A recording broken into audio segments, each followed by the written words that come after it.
Les actualités. France, la France est numéro 1 de la zone euro au niveau du déficit public par rapport au PIB au second semestre 2024. Quasiment 25% de la dette publique de la zone euro vient de la France. C'est simple, personne n'a fait mieux.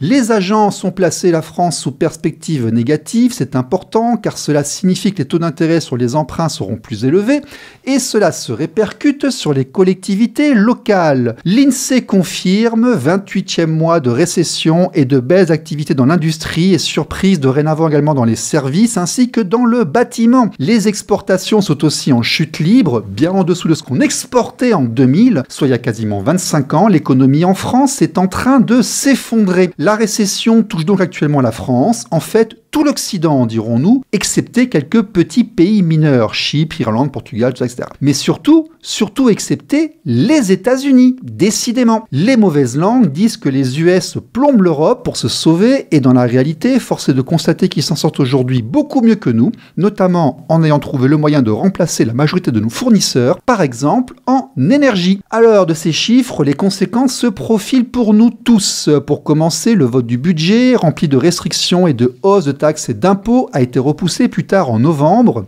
très certainement pour prendre en compte les résultats des élections américaines. D'ailleurs, les résultats viennent de tomber. Trump est élu président aux US. Les hommes ne peuvent plus avoir leur règne et tomber enceinte. Et les fabricants de teinture capillaire pour cheveux bleus font la tête.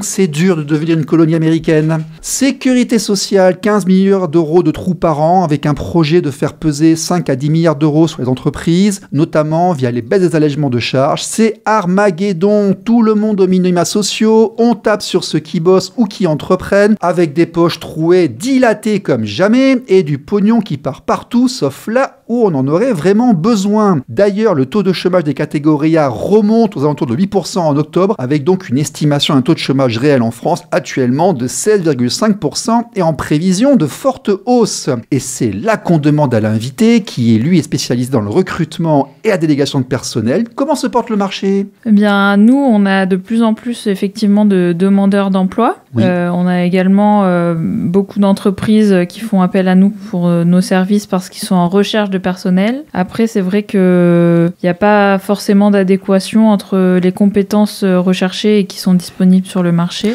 Oui, ça on en parlera après. La génération Z s'insère extrêmement mal dans le marché du travail et puis beaucoup de gens se plaignent qu'ils ne trouvent pas les offres qu'ils veulent alors qu'en même temps, les employeurs disent qu'ils ont du mal à recruter. Voilà, c'est ça. Parce que je pense qu'il y a une compréhension aussi qui est différente de la part des deux parties.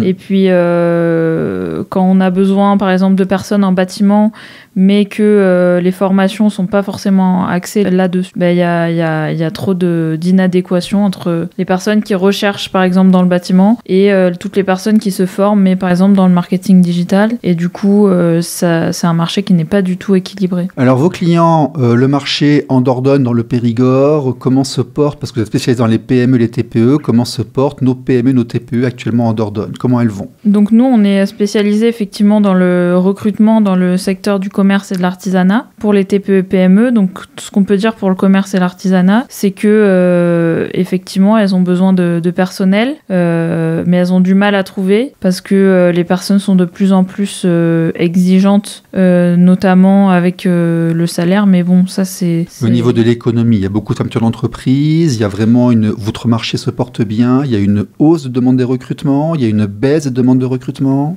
Après, nous, en fait, on se fait de plus en plus connaître vu qu'on est une association et nous, on a du coup une hausse des demandes de recrutement, mais du coup, on a aussi des fois du mal à trouver du personnel, notamment dans le bâtiment.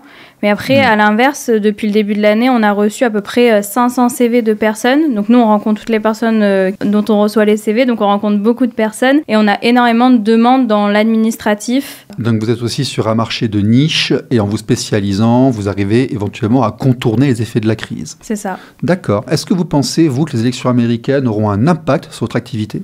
Nous, pas forcément. Pas forcément parce que en fait, on travaille vraiment en local et donc il y aura pas forcément d'impact. Après, on n'a pas non plus en vue tout ce qui va être mis en place et donc on sait pas ce que les entreprises également vont avoir comme répercussions. En tout cas, ce qui est sûr, c'est que il faut que les entreprises tournent et donc elles ont besoin de personnel forcément. Ouais. tout à fait. Donc voilà, mais je pense pas que les élections auront un grand impact sur notre activité. J'en profite d'ailleurs pour dire que nous avons assisté, une fois de plus, à la faillite totale des médias traditionnels qui aujourd'hui ne sont plus que des relais de dépêches d'agences de presse au service de la gauche américaine. Alors nous, les réseaux sociaux, les médias libres, les radios libres, nous sommes les médias d'aujourd'hui. Ne bougez pas, vous êtes sur RLP.